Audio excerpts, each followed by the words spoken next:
Hello বন্ধুরা, আজকে share করব একটা আইব্রো ভাতের ব্লগ। তার আগে বলে নিই শাড়ি পরেছি কেন। আমরা গেছিলাম রামকৃষ্ণ মঠে, তো ও একটা অনুষ্ঠান ছিল, সেই জন্য আজকে রামকৃষ্ণ মঠে গেছিলাম। তো এসেই আমি আইব্রো ভাতে প্রিপারেশান শুরু করে দিয়েছি। মানে প্ল্যানটা হুট করেই হয়েছে, আর প্ল্যানটা অন্য একটা জায়গায় হওয়ার কথা ছিল, তো তারপর আমাদের বাড়িতেই ঠিক হলো। তাই আমি ভেবেছি আইব্রো ভাতের যখন প্রিপারেশান হচ্ছে, আমি একটু বাড়িতে পায়েস বানাচ্ছি। আর এটাই হচ্ছে ব্রাইড হোয়াইট কালারের, মানে ব্ল্যাক কালারের যে জামা পরা আছে সেটি। আর এটি হচ্ছে একজন বন্ধু, মানে এটা হচ্ছে আমার বরের বন্ধু।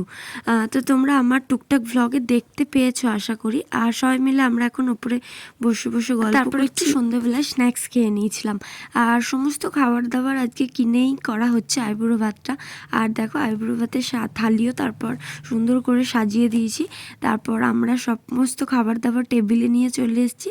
তো এখন সবাই মিলে বসে বসে খেয়ে নিচ্ছি। আর প্রচণ্ড মজা হয়েছে, গল্প হয়েছে।